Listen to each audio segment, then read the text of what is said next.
Reinaldo, how are you? Hi, how are you? Doing great. Start, I loved this movie a lot, and I think a lot of it comes down to, it in part being his family kind of having a lot of their hands in this story and it being an honoring of Bob Marley. For you, what was it like working with them to make sure that this came across as like who Bob truly was and giving fans of Bob Marley a view of him that we never really got to see otherwise? Yeah, working with the family was critical. I wouldn't have signed on to the movie if I didn't have their support.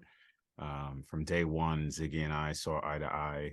We talked about my short film, Stone Cars, which I shot in South Africa with no money, no lights, as like a template for the film. It was amazing. So we were able to. I knew, he understood what I was trying to do stylistically, the kind of movie we wanted to make. That Bob had visions, and we wanted to tie that into the film.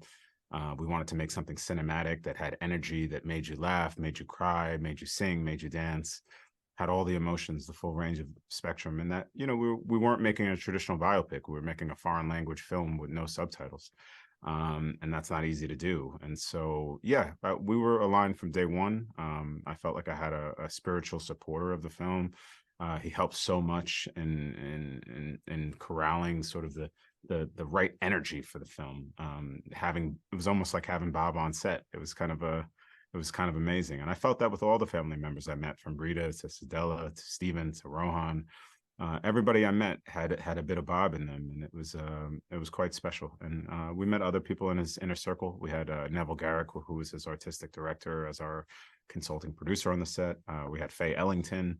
We had so many people of Jamaica in front of and behind the camera helping to support this film. They wanted it to succeed. This is as important for them as it is for us. So it's their film, and so I felt very blessed to have that support system. Yeah, and one of the things I think makes this movie so special too is like I could tell when I said this to Lashana earlier, I was like, were you singing at one point? Because I clocked hearing Lashana Lynch singing, and I was like, I know that that's her. I can hear it in her voice. You sure it wasn't Lauren Hill? I mean, she's amazing. Well, but Lashana's voice, like she has a career as a musician, like in and of itself. She wanted to it's go that so route. She's that good. she's so good. And because I was like, I love Matilda I love the musical in general, but I loved her in Matilda the movie. And I was just like, I listened to it all the time. So I was like, that's Lashana Lynch's voice. That's Lashana. But I do love kind of the integration of both Bob Marley and the Wailers as it was, as well as the singing that you guys kind of did in this, because it's almost like flawless. I couldn't tell at times. I was like, is this just the Bob Marley and the Wailers song, or is like Kingsley singing over this?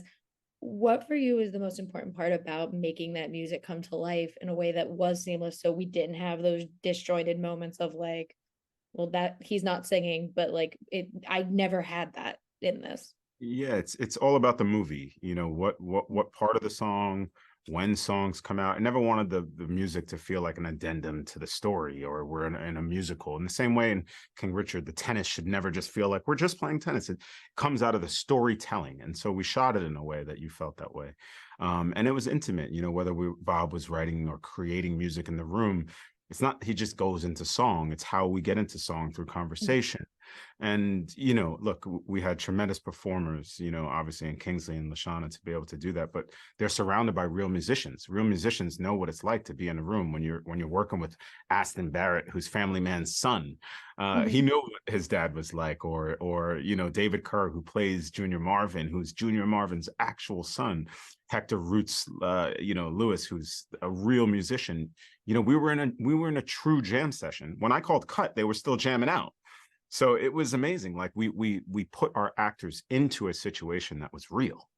And Mhm. so it never felt false and never felt artificial. You could, and the dialogue could flow out of what a real jam session is like, versus trying to create a jam session and then add some dialogue to it. And I think just keeping that natural style of filmmaking. And look, I have to credit my cinematographer Robert Ellswood as well for how we were able to craft some of those sequences.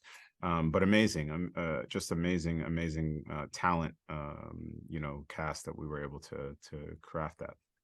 Yeah, it's incredible. I can't wait for people to get to see this because I think it's just a celebration of Bob and everything that we kind of already love about him. And so thank you so much for talking with me today. I really appreciate it. Thank you. Thank you so much.